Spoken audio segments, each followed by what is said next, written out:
to Southern Fried Pop Culture. I am one of your hosts, Mandi Kaye. And I'm Kelly Lee. Each week we're going to talk about our experiences of Southern culture through the lens of stories that are set in the South, feature Southern characters, or are Southern flavored in some way. And we're going to do it while we drink Southern drinks.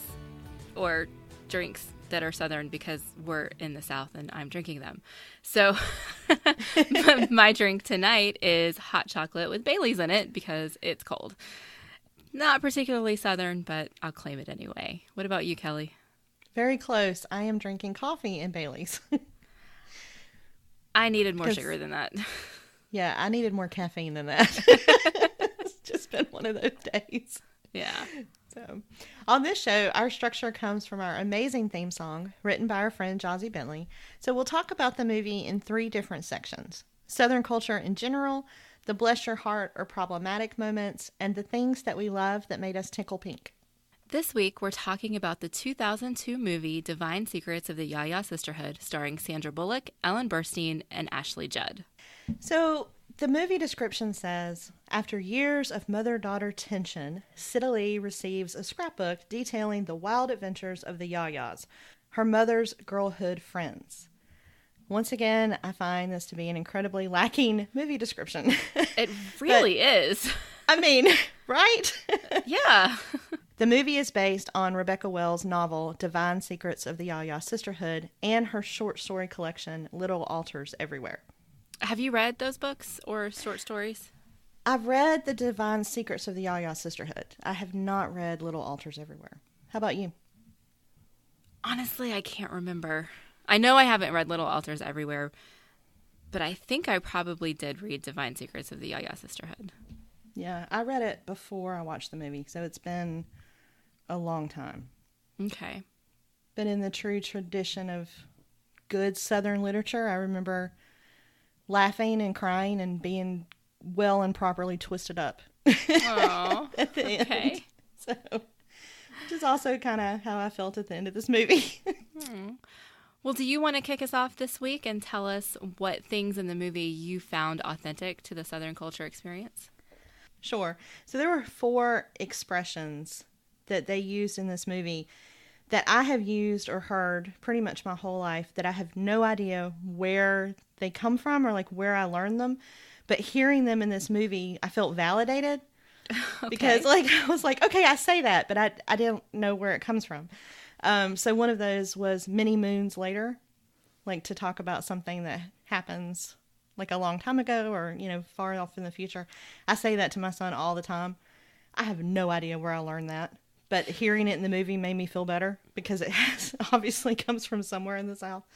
Yeah, my mama says that. And does she? Yeah, she's used it my whole life. I don't know that I use it, but when I heard it in this movie, I immediately felt, oh yeah, I'm familiar with that. I'm accustomed to that. And it was kind of nice to hear it. Yep, I say it. And then one of my favorites that I have to explain to friends who are not from the South is I dropped my basket. And like that phrase is so real to me and I say it all the time. But I have no idea where I learned that either. And so my friends from the South know exactly what I'm talking about when I say that. And my friends who are not from the South have no idea what I'm talking about when I say that. Okay, well, can you explain it to me and to our listeners? So my understanding is when you say I dropped my basket, it means you had a really proper mental breakdown. And in Middle Georgia, this includes possibly a mental hospitalization as well. But it would be like a total and complete breakdown. Okay. So you can use it jokingly, like I dropped my basket, or it can be for real, to describe the kind of situation that we see in this movie. I didn't notice it in the movie, so it must have just been said like maybe once. Yeah, it said so? Vivi says it once to Okay. explain when she's talking about what happened to her and where she ended up. She says it, and I typed it in all caps in my notes because I was like, yes, I knew that phrase was a thing, and I know exactly what she's saying. So. Okay, well, that one's a new one for me. Mm-hmm. And then, of course, the idea of a hissy fit.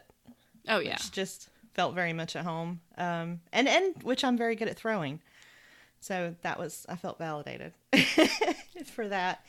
And then the nickname Baby Girl, which I hate with a passion because it's what my father calls me, and he always has, and I've always hated it. But I think that's a very common Southern nickname, so that struck as authentic for me. Okay. So, and then just the kind of the big idea of this idea of memoir or truth telling, and like Southern mama drama, where you keep your family dirt in your own kitchen, but you don't tell these kind of stories the way that Cida Lee told the reporter sort of the truth about her upbringing. So like telling the truth as a betrayal of your family, I found that to be authentically Southern, in a way that struck true for me. And then some of the funnier things, where they were talking about when her mother and her friends were kids, they went to Atlanta to watch the premiere of Gone with the Wind. And I remember studying that a little, like that movie premiere and sort of the cultural impact that it had. Because I think Gone with the Wind was the first American film to have a cuss word in it. And people protested up and down the streets of Atlanta. And there was this really cool book that's like a picture history of the movie and like all the things that went into it in the premiere. And I remember getting bored one day at work and reading that book because someone had left it laying out.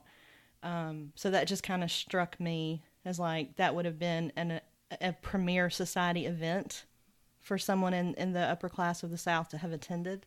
Mm-hmm. So I thought that was interesting. And then the cousins and sisters all bathing together, like having 4 or 5 or 6 kids in a bathtub, also felt authentic. And there's a line where they're so hot, and it's so humid and everybody's covered in sweat, and they joke about having to make their own goddamn breeze and going out in the car and driving with their shirts unbuttoned. And I've done that, in some nights when the air conditioning wasn't working. So that also felt authentic. And some of the funny quotes, like about just crazy Southern family in general, Connor said, meeting them explains a lot about you. And that just made me laugh because, like, there is a reason I do not introduce the people I date to my family. And, like, so, like, I thought that was really, really funny. But then there were 2 things that I thought were authentic that were not funny. And that was kind of the idea of a doctor medicating the emotions of very strong women, or just the lack of awareness, education, and support for mental illness in the South. Which I know the time period of this movie jumped around a lot, but I still think that is a big problem in the South, or that it's not something people talk about or address the way that they should. And it's something that I think a lot of people have difficulty finding the resources that they need. And this movie did do a good job sort of showing what happens when that support is not available, even though I think it was really painful to watch. I'm not sure I would say that's a uniquely Southern thing, though. I think that was true, particularly in the time of Vivi's breakdown. That was something that I think would have happened anywhere in the country. They would have just medicated her and said she was fine. I guess it's just the only lens I have to look at it was how I grew up. Yeah. And the place in the South and my family, like mental illness was interpreted as like demonic possession. Because of the religion that was laid on top of it. Right. And it has that kind of Southern religious, or you just need to tough it out, so it's the only lens I have to see it. So I'm sure it definitely is a bigger problem than just the South, but it just rang true for me. Right. Okay. So what about you? What was true for your experience of the South in this movie? Well, you covered a lot of it. The one thing that I will say is that really the version of the South that we get in this movie is really only known to me in stories, because it's very upper class, very, very different than the life that I led. And so it's kind of unrelatable to me in many, many ways, although some of the vernacular was comfortable and familiar. Like you said many moons ago, throwing a hissy fit, things like that. When Cida Lee finds the Noxzema in the medicine cabinet, Noxzema has an air of nostalgia to me. Like when I saw her open that jar, I could smell the Noxzema myself. Mm-hmm. Yeah. And I think everything else was just unrelatable for me, just because it's not stuff I've experienced in my own life, and because I've never really been close to the upper class at all. It's not something that I even would have seen tangentially, and so it's hard for me to determine what might be authentic and what might be over the top. Yeah, that makes sense. Absolutely. And I have no idea what it would be like to be rich in the South. So maybe a lot of that is just, oh yeah, that looks right. I guess that's what that would be. 'Cause I have no idea. Well, it's like that in all of the movies, so it must be right. Right. Now, we want to make, lots of movies about what it is to be dirt poor in the South. I can test the authenticity of that, but Absolutely. not the other way around. Fruit Loop sandwiches.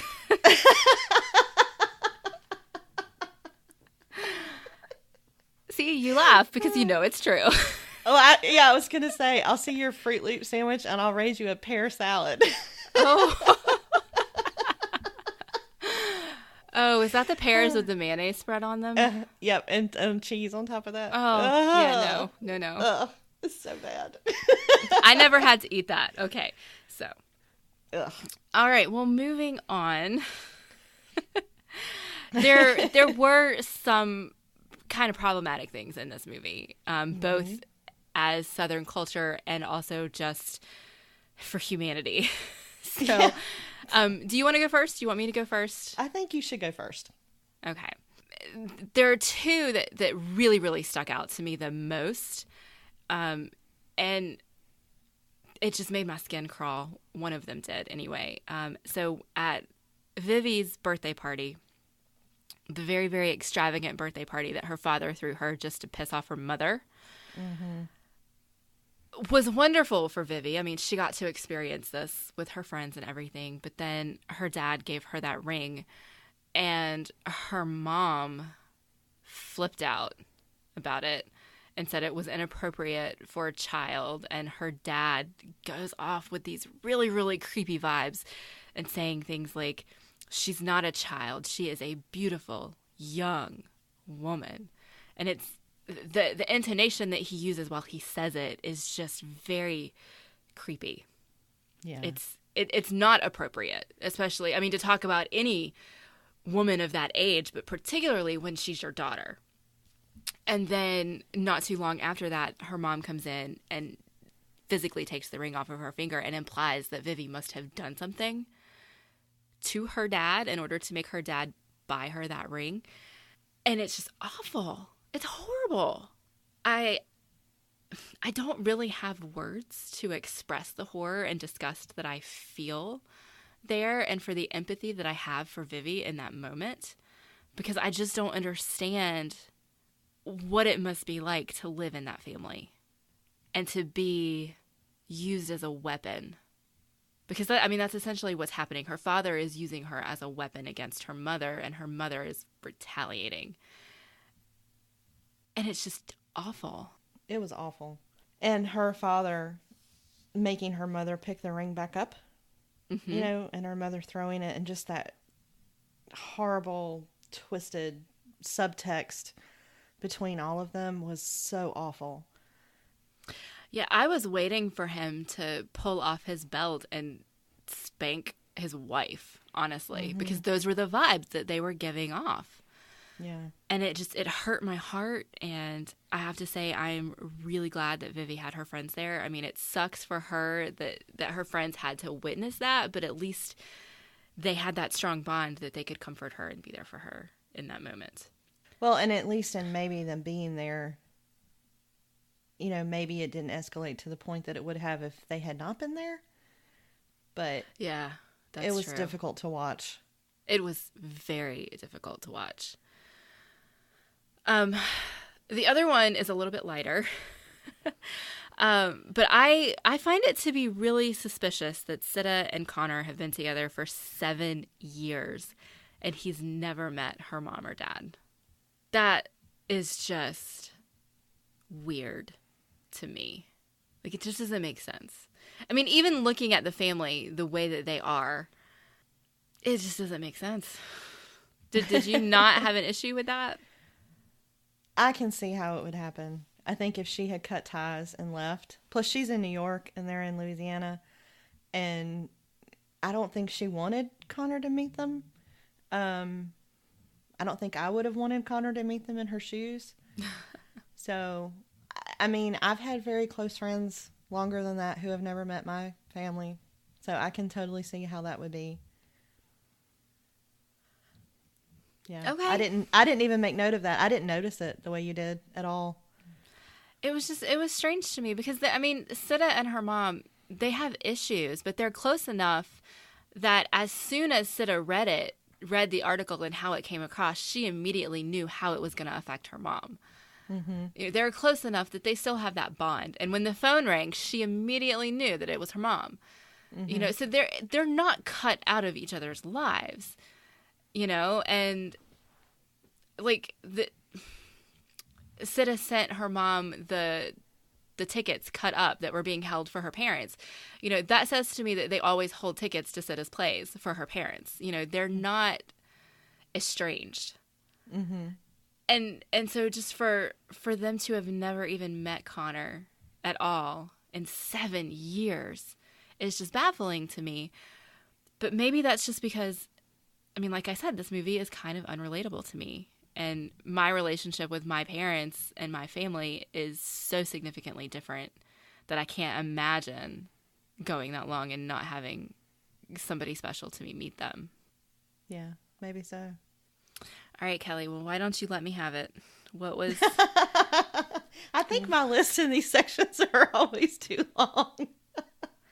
Well, I keep mine short just because I know that you're going to need the space, so... I don't know if that's a great pattern for us. Maybe next time I'll put a limit. I'll be like, you're allowed to talk about 3 things that make you mad, Kelly. 3. But I think the first thing I wrote was when the Ya-Yas come to visit Sita and they take her to the bar and they roofie her to get her home. And I'm like, they're roofie. Like, there is such a thing as consent, people. And I don't care if she's the daughter of your longest childhood friend. You don't knock her unconscious and put her in a car. Like, I think they put her in a plane. Yeah, or anything. Like, that's not a thing you do. You just don't take away someone's will and choice. I don't think it's funny. But I think that they kind of wove the storyline of being hated by your own mother, which I think shows up a lot in Southern literature. And I don't know if they did it.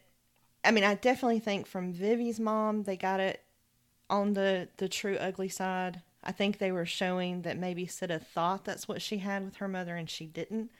Mm-hmm. But I think that is a long-standing theme of Southern lit. So I just don't know how well I think that they played it off in this. I couldn't decide exactly what section I was going to put it in. But it was difficult to watch. But I do think it's a problematic part of Southern culture in a lot of ways, or at least in the way it's represented in a lot of Southern lit.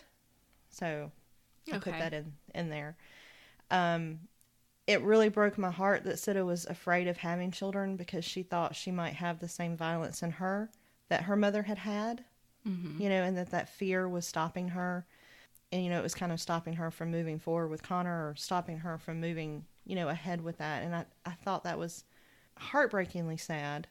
But again, this is that cycle of physical abuse that I think also happens a lot in the South, or corporal punishment that happens a lot in the South, that may be more prominent there than it is in other places.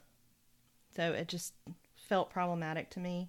And then we have, again, this idea of hiding our real emotions or hiding our real affection. And you see this with, like, Vivi having separate bedrooms from her husband, and, like, she finally has that one night where she goes to knock on his door, but it's locked. Mm-hmm.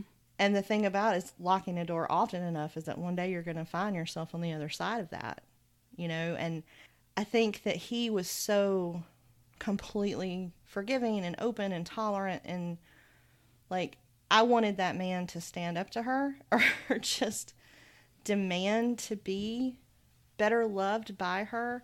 He sort of played this role of like, I know I'm playing second fiddle to the real love that you lost, but I'm okay with that role through the whole movie, and it bothered me. Yeah, that scene where Sita asks her dad if he was loved enough broke my heart, because he skirted it. He turned it right back around on her and asked her if she was loved enough. And it really did kind of break my heart, because Shep is a good man. Yeah. And he loved Vivi with all of his heart, and he loved his kids. And he was put through the ringer. It just struck me as incredibly sad, Mm-hmm. And then the scene where all of the children are sick and Vivi can't handle it, like, that just hurts me to watch.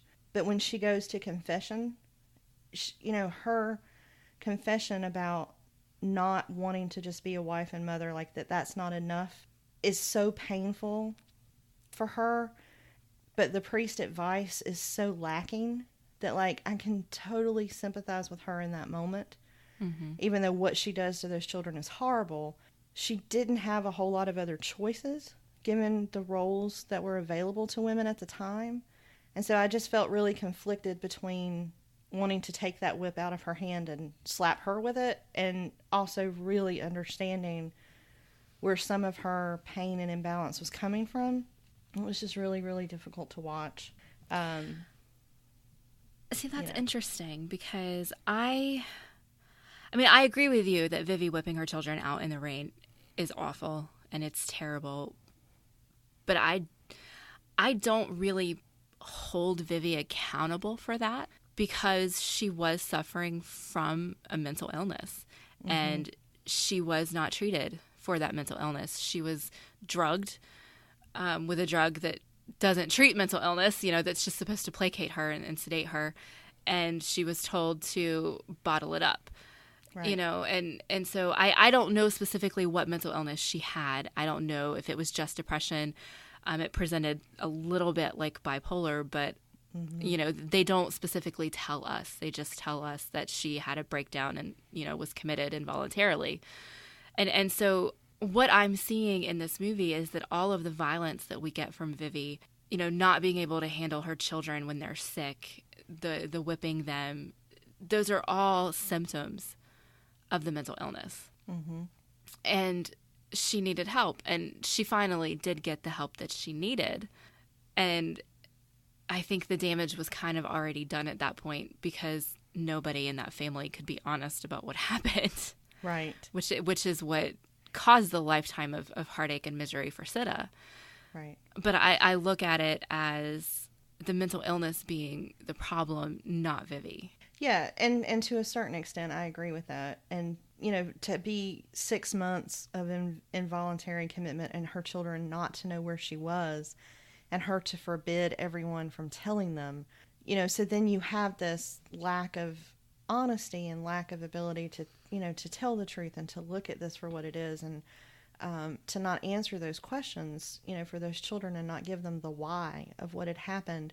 And so then, these kids start writing their own narrative and filling in truth that's worse than if they had been told the truth, and so there's just this huge kind of tragedy to it, to me, that was kind of harrowing, and made me sad for everyone. And but it also, it makes me want to push back on the idea of a vivacious, strong, creative, woman, with that automatically being synonymous with mental illness, because it seems so much of the time that that's how that's presented, and I don't know if that's just in Southern literature, but it seems to be that, like, given, and maybe that was just the time period, that if you wanted more than motherhood, or being a wife or whatever, that it automatically made you imbalanced. Like, and there's this implication to that has always bothered me. And I think that it's portrayed through some subtext of this movie, but we don't really take it apart. And it just feels like a missed opportunity in some ways, and it just feels kind of twisted and sad in others. It's a really difficult movie for me to process. I don't think that I've gotten great clarity on it. Okay. I think it brings up a lot of important points, but mostly it makes me feel really sad. Absolutely. It's definitely heartbreaking. Mm-hmm. I think I lean more heavily into the mental illness side than you do because of the way they portrayed her reactions. Particularly, I mean, the climax of the movie is when she has her actual breakdown, when she's, takes the kids out in the rain and she's got the belt in her hand. She is yelling gibberish at that point. She's saying something like, "You're not clean," or "I have to whip the clean out of you," or something. I can't remember exactly what those words were, but it was very clearly a delusion. Mm-hmm. And so because they did that, because they gave her that real piece of actual mental illness, then I wasn't equating it with a strong woman must be mentally ill. I was seeing this woman is actually mentally ill. It's not just something they're saying about her because she's strong-willed. Right. And I guess I was wondering, we didn't see that behavior from her before she started the medication. So what's the chicken and what's the egg? What of that was from her own mental illness, and what of that was brought on by medication that was not appropriate for what she needed? Yeah, I think the implication there was that the medication caused the major breakdown. Mm-hmm. But I think there was something there initially that made the doctor give her medication that was more than just she's a strong-willed woman. I think there was something she did leave.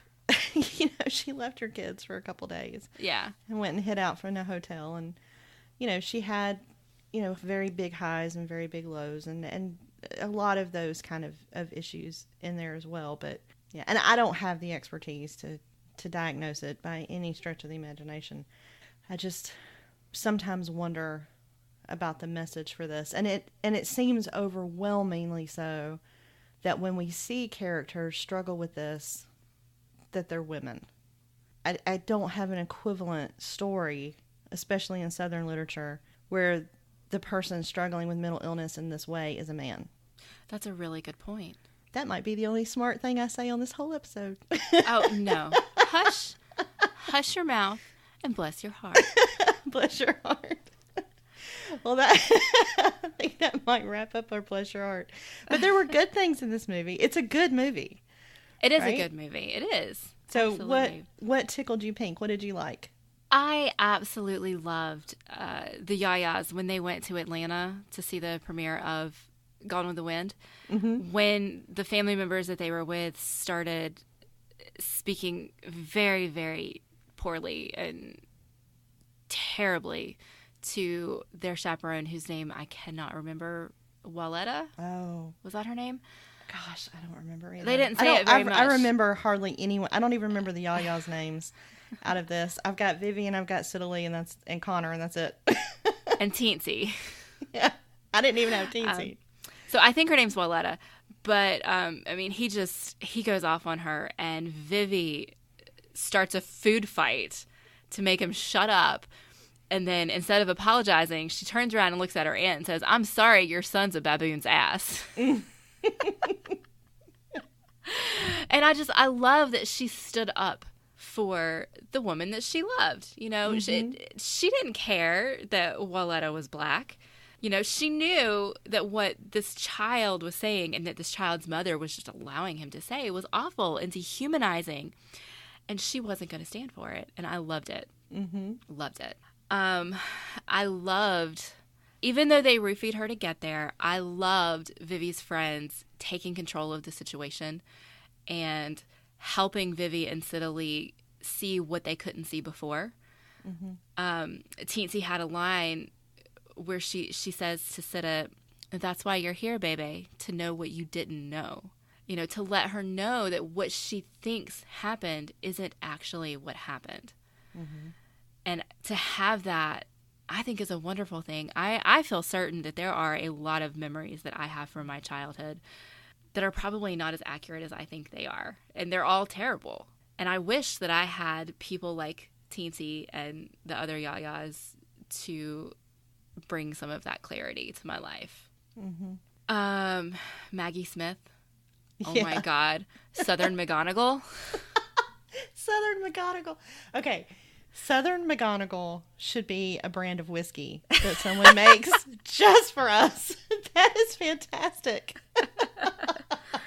I mean, that's all I could. Every time she opened her mouth, it was McGonagall with a slightly Southern accent. I mean, her accent work was not great in this. No, it wasn't. I mean, but she's Maggie Smith. Right. You let it go. That's right.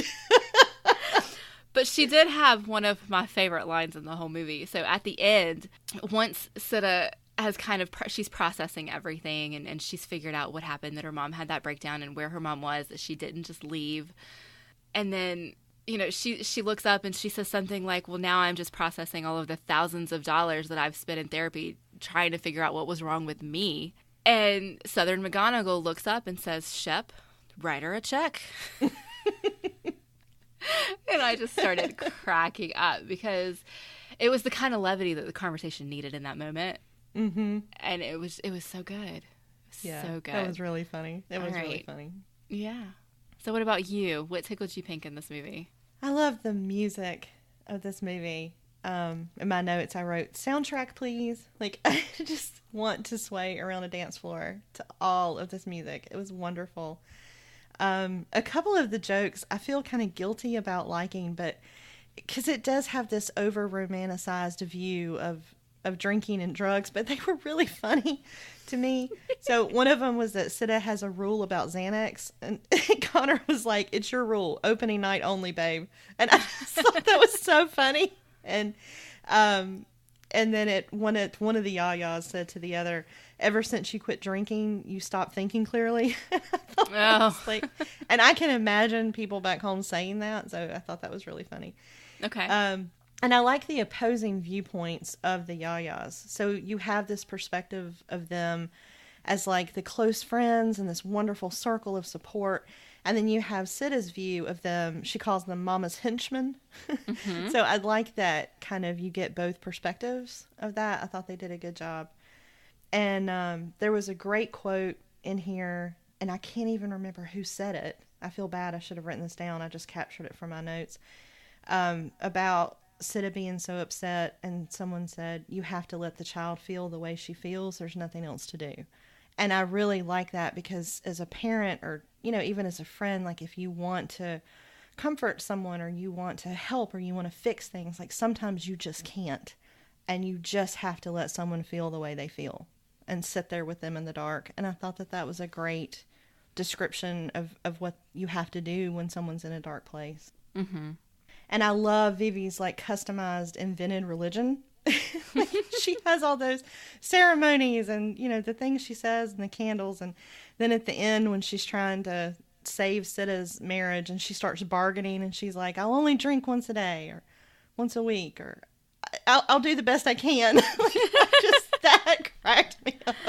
Yeah. I thought that was really funny. Mm-hmm.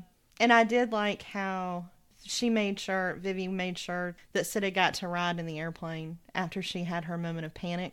Like when she froze and changed her mind. And then later she was like regretting that. And Vivi made that happen. I thought that was really good. But then at the end, I was like, well, damn it. Now I want a jazz parade with sparklers for my birthday. Because I've never seen a birthday celebration like that. And I don't think anything else will do now. Okay. Because that was so awesome. Am I the only person in the world who doesn't like sparklers? I love sparklers. They're so pretty. They are pretty, and I like the idea of sparklers, but every time I've ever held sparklers, the sparks burn my hands, and I don't want to hold them. I don't like it. I love them. Nope.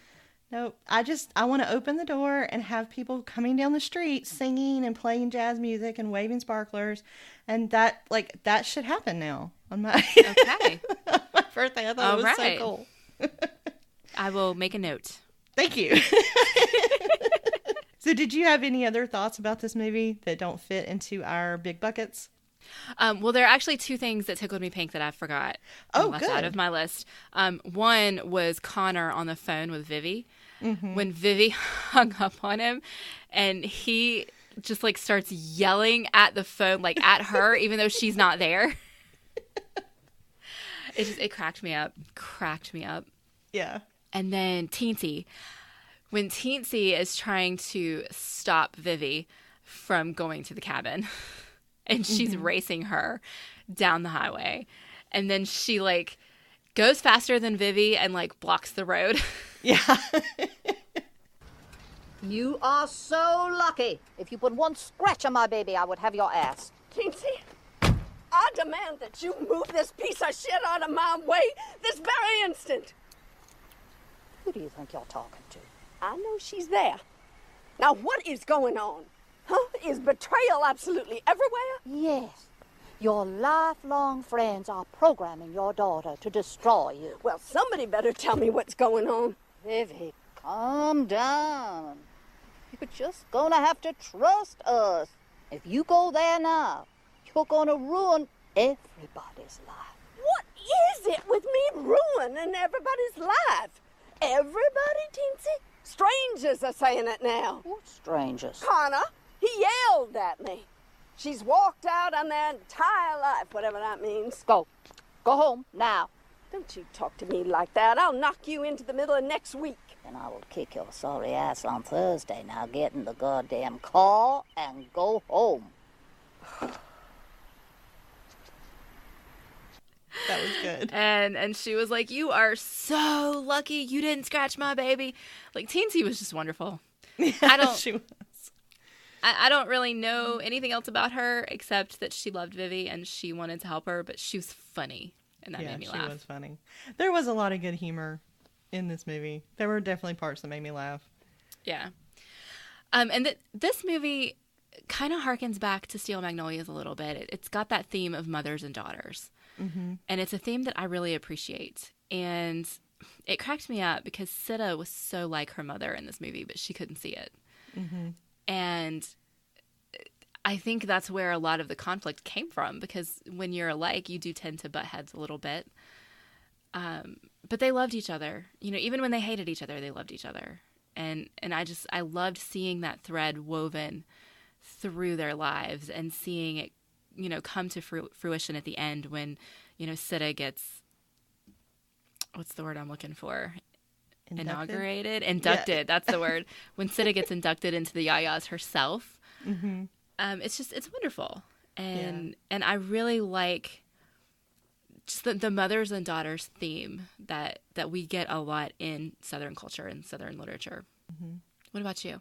So I had made this note. I thought, and I've seen this in a lot of movies that are not just Southern movies, but I wondered, do most people dance with their mothers, like at home in some way? Because you see this in so many movies. You saw it in this movie. And I never did as a kid. Like, my mother would never do that. But I do make my son dance with me. Like, all the time. Like, or I'll twirl him around at random. Or I even occasionally will make him dance with me at the grocery store just because I love tormenting him. But I just wondered, is that like a thing that exists outside of movies? And maybe I only do that because I've seen it in movies. But I was just curious. It just struck me when I was watching this one. They're like, do people dance with their moms, or is it just a movie trope that I happen to like? I think we might need to open that up to our listeners, because I never danced with my mom, but my mom was not that kind of person. Mm-hmm. Now, my stepdad's mom did love to dance, and she would dance with me, and she would dance with my friends. And like, we would have little dance parties in our living room, but never my mom. And so I don't know if that's a thing that some people do. Well, I would love to hear from our listeners about that, because I'm just really curious. Okay. So, well, very cool. Let us know. Yeah. So, and then my last note is, if you like this movie, I know that our podcasting friends, Alan and Anya, are going to talk about the book on their show, Hallowed Ground Storycast, in the next few months. And I'm going to be on that show soon to talk about Aladdin. So I wanted to give them a shout out. Yeah, I will be on that show in the next couple of months, too, to talk about the book, Julie and Julia. Oh, very cool. Not the movie, the book. Not the movie. Okay. And I have to pick your brain about that, because I've seen the movie, but I haven't read the book. Oh, honey. Oh, honey. That hurts. Yes. Oh, honey. I love how you say that, Mandy. Oh, that just hurt my heart a little bit. That's all. Go read the book. Okay. And pretend the movie doesn't exist, except the Meryl Streep parts are okay. Yes, ma'am. All right. I can do that. So what are we going to watch next, Mandy? Next week, we are going to be talking about The Legend of Bagger Vance. Oh, that's such a wonderful movie. I have seen that so many times with my son when he was growing up, but I haven't watched it in years. So I am looking forward to watching it again for Southern Fried Pop Culture. I have only seen it once, and it was many, many, many moons ago. So many moons ago. All right. Well, we want to hear from you. If you want to join the conversation on Twitter, use the hashtag #SFPop. Tell us about your experiences growing up in the South or how you felt watching The Divine Secrets of the Ya-Ya Sisterhood. You can find me on Twitter at Mandi Kaye, or you can email us at podcast@eloquentgushing.com. And you can find me on Twitter at Dr. Kelly Jones or at southernfriedscholar.com or on the Big Strong Yes podcast with Lonnie Dine Rich. And Southern Fried Pop Culture is funded by supporters like you through our Patreon page. For exclusive content and more, please visit us at patreon.com/eloquentgushing. Thanks to Jazzy Bentley for our amazing show music. And thanks, y'all.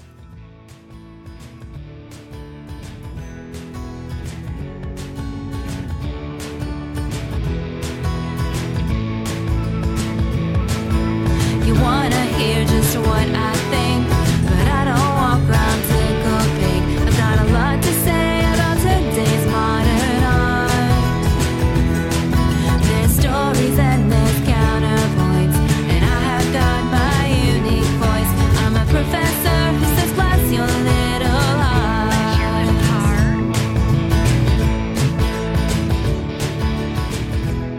Southern Fried Pop Culture is an Eloquent Gushing production. For more information, please visit eloquentgushing.com or visit us on Twitter at eloquentgushing.